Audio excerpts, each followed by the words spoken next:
Shalom, Kal Halayim La Yahweh, Bahasham Yahweh Shai, Bahasham Rachakodash. Double honors unto our apostles and the elders of Great Millstone that rule well. Much peace and blessings to all you sincere Akim out there that's pushing this 100% truth with all sincerity, faith, and with charity. This is your brother Ash from the Great Millstone Miami Camp, coming back with another lesson through the spirit and power of Yahweh, Bahasham Yahweh Shai. Lord willing, this lesson is edifying to the elect.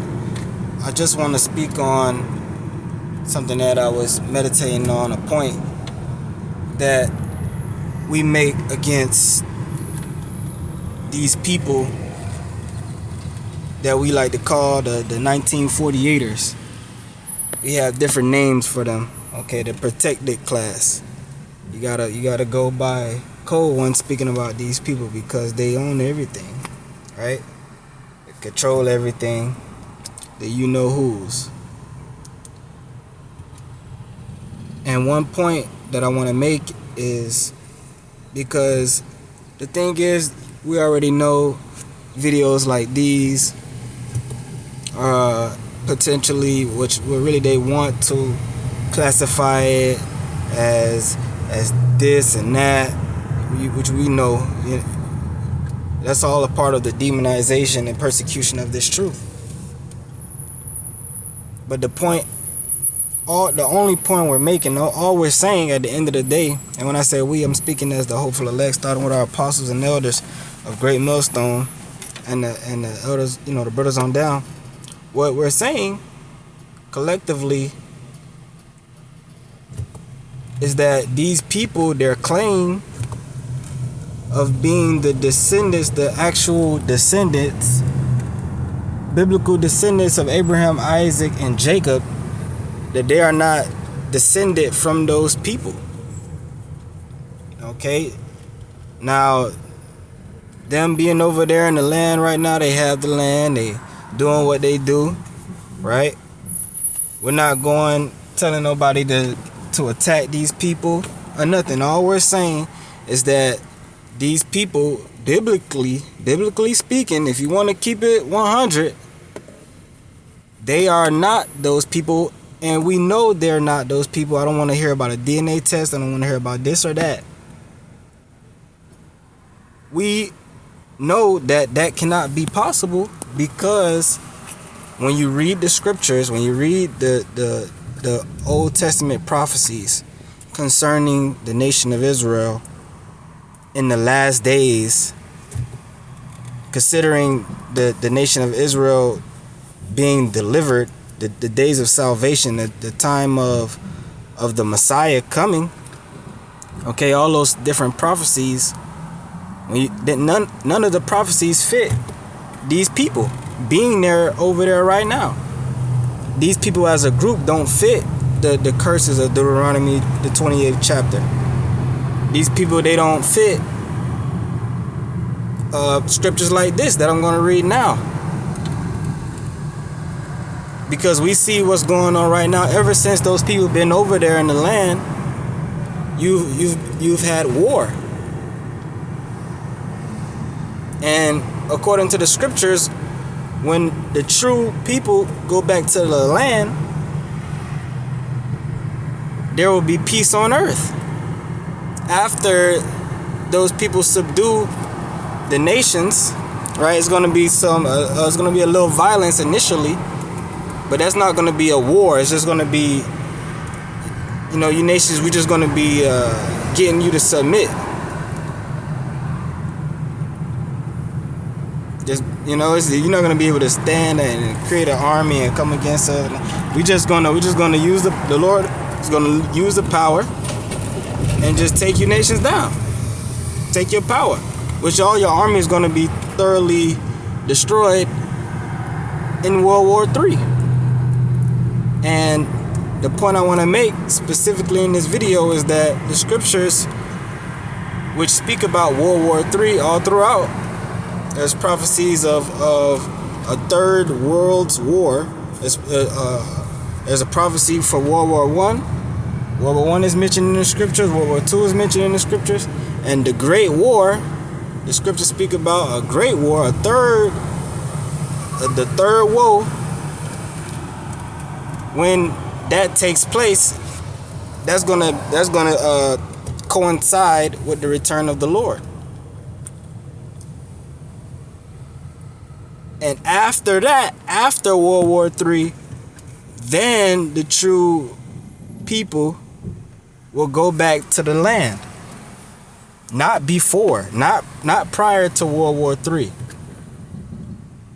So the people that's over there stimulating World War III, their mere presence over there is bringing World War III to pass. As the scriptures say, the least of the flock shall draw them out. At the same time, the scriptures say that the true people won't be there until after World War III. So that's clear. That's a clear indicator, a clear sign that those people, the bulk of them, we're not saying that some of them, no, we're not saying that all of them, because even our apostles say you're going to have some of our people that's scattered amongst those people, which they trace their lineage through the mom, which is off anyway. That's inaccurate. So a lot of these people think they're, this or that, but really they're Jake. A lot of these people, they think they're Jake because they mom, or really they're Jake because they dad. They think they're the people, right? But anyways, I'm just going to read it. This is Ezekiel chapter 28 and verse 25. Thus saith the Lord power, right? And we see the title, right? The subtitle right here, if you will. It says Israel regathered. Now, also a point I want to make too, because you have people coming out saying that this chapter, Ezekiel 28 chapter, is not or cannot be applied to Esau, Edom, and it can only be applied to the king of Tyrus. And our apostles and elders been saying for years that although this was written initially for the king of Tyrus, right, and is also speaking of Zidon as well. Further down, this in these last days, as the scriptures plainly say, that which the things which are written aforetime were written for our learning. So, and the scriptures are manifold. Twofold, threefold, manifold.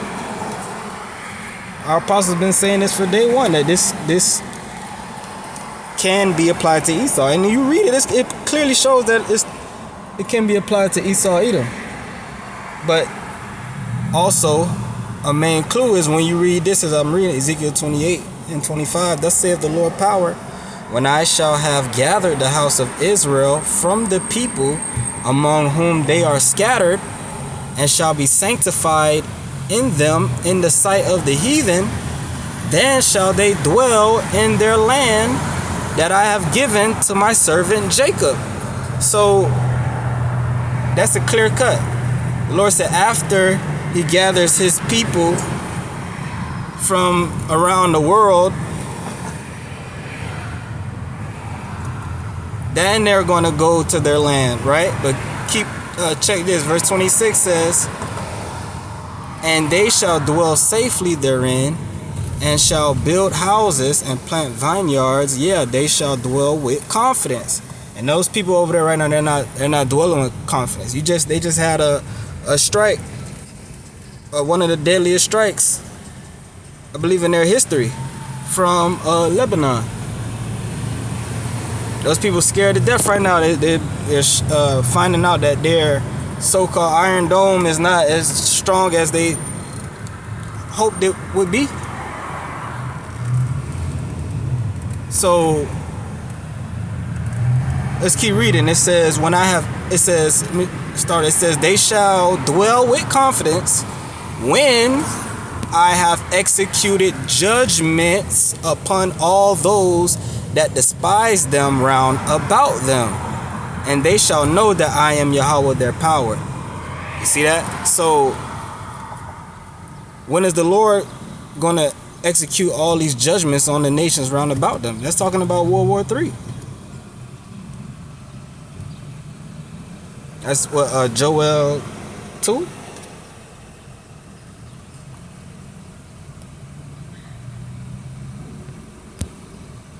Round about. What was that, Joel 3?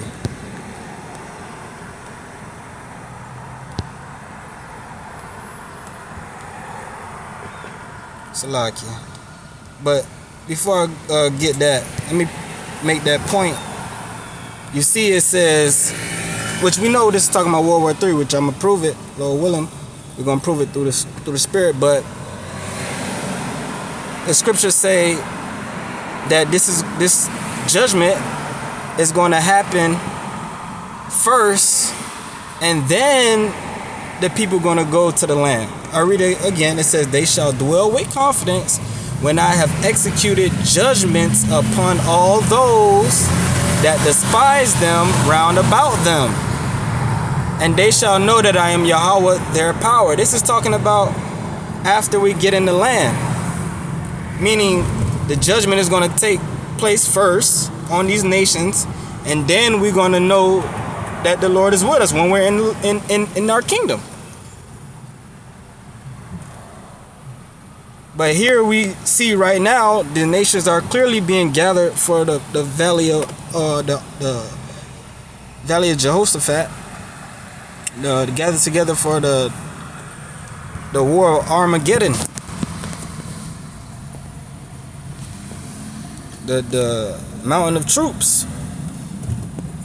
This is Joel chapter 3 and 1. For behold, in those days and in that time, when I shall bring again the captivity of Judah and Jerusalem, which we just read about in Ezekiel 28, our people being delivered, the elect of our people that believe in this truth. So at that same time, right, I will also gather all nations and will bring them down into the valley of Jehoshaphat, and will plead with them there for my people and for my heritage Israel, whom they have scattered among the nations and parted my land. That's what we just read in Ezekiel 28. That's how the Lord is going to judge these nations round about. He's going to cause them to go to war. He's going to make them all go to war, and he's going to destroy them all at once. Okay? Let me see.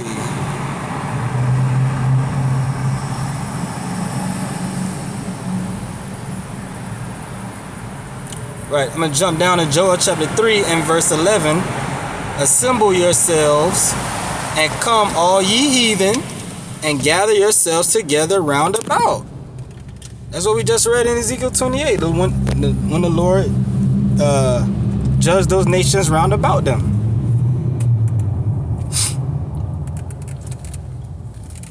It says, assemble yourselves, Joel 3 and 11, assemble yourselves and come, all ye heathen, and gather yourselves together round about.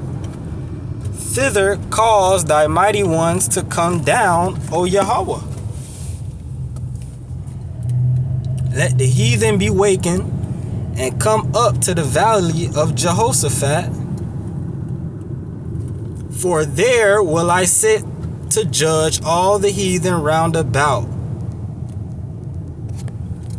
And that's with that great war. He's going to cause these nations to go to war and shoot missiles at each other. And at the same time, the Lord is going to appear with his armies, which are the holy hosts, right? The mighty ones, the angels. They're going to come with the Lord and destroy these different nations' armies all together as well. All while these nations are sending nuclear missiles towards America. And as the missiles are flying towards America, the Lord is going to destroy these different nations' armies. Like it says in 2nd Ezra 13 chapter. It's going to be like nothing. Easy work. Just blow them all away. And then he's going to make his way over to the Americas and deliver his elect that are here in Babylon the Great, as the scriptures say. Not no damn Balfour Declaration. Okay, so that's just something we already know. It's just another point I wanted to speak on. All was edifying with that. I'm going to say, call Allah Yahweh, Ba'asham Yahushua, Ba'asham Hakudas, Shalom.